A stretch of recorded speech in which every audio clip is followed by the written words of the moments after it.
हुआ और ये राज्य लोक सेवा आयोग चाहता क्या है? दूसरा, अगर इतना बड़ा धरना प्रदर्शन है तो ये आयोग के लोग खुद सामने आकर छात्रों से बात क्यों नहीं कर रहे हैं? वो डीएम और कमिश्नर क्यों बात करेंगे? राज्य सरकार क्या कर रही है इतने बड़े आंदोलन को लेकर? बिल्कुल, देखिए ब्रजेश जी, एक नई तरह की चुनौती ये आई है और चूंकि छात्र हमारे देश का भविष्य हैं और इसी इलाहाबाद को लेकर भाजपा ने अखिलेश यादव की सरकार में कितने सारे नौकरियों की लूट से लेकर यादव आयोग तक करार दिया था, लिस्ट जारी करते थे कितने यादवों की भर्ती होती है। उन सब चीज़ों को दूर करने के लिए बहुत बड़ा वो मुद्दा बना था। बीजेपी की सरकार को बहुत लाभ हुआ तब वो सत्ता में आई थी इसकी वजह से। लेकिन आज वही इलाहाबाद फिर से अखाड़ा बना है। जिस अध्यक्ष के राज में मात्र 10 महीने में पीसीएस का परिणाम घोषित किया गया था 2022 में और बहुत तारीफ हुई संजय श्रीनेत की, वो आज अपने एक फैसले के नाते पूरे देश में, प्रदेश में आलोचना का शिकार बन रहे हैं। इस आंदोलन के लिए दिल्ली, मध्य प्रदेश, बिहार, उत्तराखंड, यहां से भी छात्र बड़ी संख्या में पहुंच रहे हैं। बहुत बड़ा आयोग है यूपी का।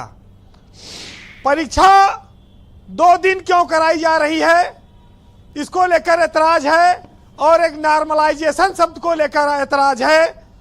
और बीजेपी की जो एबीवीपी विंग है उसके कुछ नेताओं ने भी इस आंदोलन को समर्थन दिया है। पर्चा बांटा गया है, वहां पर ना बटेंगे ना हटेंगे और लोक सेवा आयोग छावनी बना हुआ है।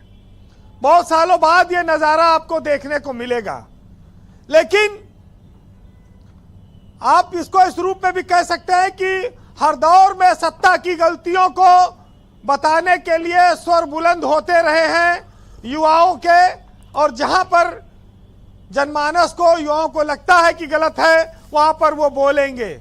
और ये एक बड़ा आंदोलन है और इसका असर इलाहाबाद, फूलपुर के उपचुनाव और मझवा तक भी पड़ सकता है। ये भी भाजपा इसको लेकर थोड़ा डरी हुई है। ये छात्र आंदोलन 5,76,000 छात्रों के पंजीकरण तक सीमित नहीं है, ये बहुत बड़ा रूप ले चुका है।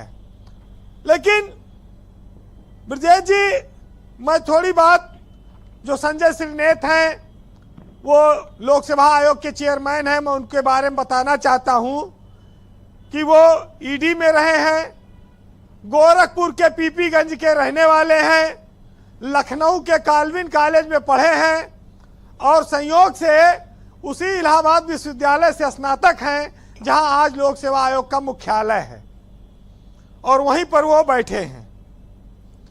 तो एक वक्त आया जब ये तारीफ हुई कि योगी सरकार ने बहुत सुधार कर दिया आयोग में, ईमानदारी से परीक्षा हो रही है और ईमानदारी से भर्ती हुई, इसकी पूरे प्रदेश में प्रशंसा हुई। लेकिन आज सरकार घिर गई है। सरकार के एक अधिकारी की मैं बात आपको बताऊंगा और आप उसको सब सुन सकते हैं। एक धारा अलग बह रही है, एक दूसरी धारा है जो ये सोचती है, सरकार की ओर से ये कहना है कि छात्र ये कैसे तय कर सकते हैं कि परीक्षा कैसे कराई जाए। ये परीक्षा कराने वाला तय करेगा कि क्या क्या बैरियर होंगे और किस तरह से परीक्षा कराई जाए। ये परीक्षा देने वाला नहीं तय कर सकता है। ये एक सरकार में एक बयान, एक चर्चा में है। और एक दूसरा तर्क यह दिया गया है कि पुलिस की भर्ती में महीनों परीक्षा चली है, कई कई पालियों में परीक्षा हुई है। यह कोई पहला ऐसा उदाहरण नहीं है कि यहां 2 दिन में परीक्षा कराई जा रही है। एक तीसरा तर्क और आया है कि ये जो नॉर्मलाइजेशन पर जितना हंगामा मच रहा है, ये सिर्फ अंग्रेजी का एक शब्द भर है, इसका कोई बहुत मायने नहीं है, इसको गंभीरता से न लिया जाए। बहुत बार आईआईटी जैसे संस्थाओं में परीक्षाओं में किस्मत अच्छी होती है, केमिस्ट्री पढ़ने वाले का पेपर केमिस्ट्री का अच्छा आ जाता है और वो बढ़िया कर ले जाता है, किसी का फिजिक्स का अच्छा हो जाता है। ये सरकार में अलग अलग बिंदुओं पर चर्चा है और तर्क है। वैसे उत्तर प्रदेश में अगर छात्र रात भर बैठा है धरना पर आयोग के बाहर, तो जो लोकतंत्र की दुहाई देकर सत्ता में आए हैं वो इस लोकतंत्र की खातिर उनसे बात करें, क्योंकि जिस प्रजातांत्रिक देश में हम रहते हैं, ये प्रजातंत्र, ये लोकतंत्र किसी की कृपा से नहीं है, ये हमारे पूर्वजों के दिए गए बलिदान का परिणाम है। और इस प्रजातंत्र को, लोकतंत्र को बचाने का जिम्मेदारी भी जी इस देश के लोगों और जनमानस की ही है। सत्ता में बैठे हुई सरकारें तो प्रजातंत्र की खाली दुहाई देकर शासन करना जानती हैं, और इसी वजह से ये चीजें पैदा होती हैं। बहरहाल मैंने सारी बातें रखी जी, दोनों धाराओं की बातें रखी, और अब छात्रों के लिए भी एक बात रखूंगा कि जंग हो या इश्क हो, तुम डटे रहो मैदान में, हौसला बढ़ाते रहो एक दूसरे का तूफान में।